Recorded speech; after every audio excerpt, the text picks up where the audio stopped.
Do you theorize that he's a cad and a villain of sorts? He is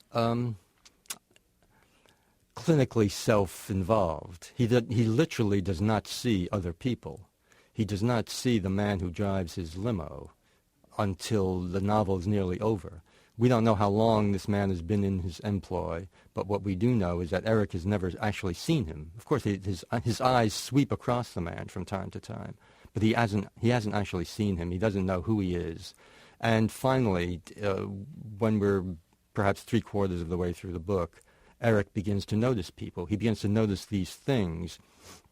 He begins to come out of himself a little bit and to understand that the world around him has people in it, people who suffer, who die, who have histories.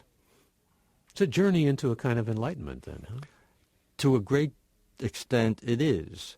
And it's also, despite the acceleration, the rapid speed at which things happen, it's also a journey into the past. What Eric wants to do when he gets up that morning and thinks about taking a trip cross town, what he wants to do simply is to get a haircut. And he wants to get this haircut at a particular place. It's an old neighborhood barber shop in the Hell's Kitchen part of New York City on West 47th Street, where his father, Eric's father, used to take Eric when he was a small boy. And this is a journey not only into Eric's past, but into his father's life and shockingly premature death. And this scene in the barbershop is, in effect, the first truly human encounter that Eric has in the course of the novel. That's why it's difficult in some ways not to think of it, though it may not have been intentional on your part, as an odyssey or as a mythic journey. I mean, because he is going back to some kind of Oedipal past, and he's going back to a link to his past that he's managed to pretty much dissociate himself from completely, almost utterly. And on the way, of course, self-immolation, violence, rioting, displays of all kinds of things going on. Almost seems like Ulysses on a journey of sorts, and yet not a very sympathetic character, I suppose, by most people's lights. It occurs to me that in a play I did recently, Valparaiso, there is also a kind of odyssey. This is unintentional. It just happened this way.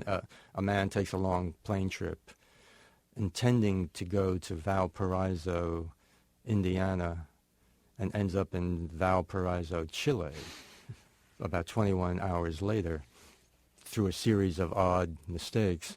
So yes, there is a kind of theme that I think many writers tend to incorporate into their work, not necessarily intending it to. Can I just footnote something here, because it strikes me that there was actually a guy who got on a plane thinking he was going to San Jose in Costa Rica and fell asleep, and then when he woke up, he was in San Jose, California. I mean, you couldn't make something like that up. You could, perhaps, but I couldn't. Talking to Don DeLillo, his 13th novel is Cosmopolis. It's out. He is really one of our finest writers, unquestionably, and the new novel it's a departure for you, though. It's a different kind of novel, isn't it? One of the things I did regarding this book is to concentrate on a different kind of sentence. This is technical stuff. I decided that I would write shorter sentences, not use dashes, try to avoid analogies of any sort. Why did I do this? Simply to harden my sense of discipline. I did it strictly for the sake of discipline. When I wrote Underworld, I made a resolve of a completely different kind. I wanted to open up the sentence, write longer sentences, get more into it, absorb more in the course of a sentence or a paragraph. And in this book, for reasons that are actually quite mysterious to me, I decided to do quite the opposite. You made the stylistic decision before you even embarked on the writing? Absolutely.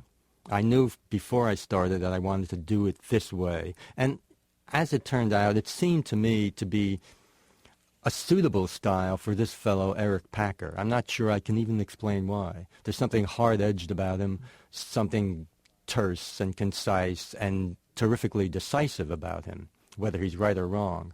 And whether I was right or wrong, I found that this style worked for this book. Were you studying, things like money fluctuations and the yen and looking into this new technology, which again, I mean, most of your books have details of one technology or another, but we're talking about particularly this accelerated technology that one sees in his limousine with all these screens and the world that he lives in? At the outset, I would have to say that I was quite ignorant of most of these things, most of the things that bear on the subject of cyber capital. But as I worked, I did some studying, talked to some people, and in fact showed the manuscript to 2 or 3 people. And I was quite concerned to be as precise and accurate and authentic as possible. But I was also conscious, of course, that I'm a novelist, not an essayist, and we're allowed to make things up still. And so I hope that there aren't elements in this novel that would seem inauthentic to experts. I did whatever I could to avoid that. On the other hand, there are terrific exaggerations. Indeed, there are.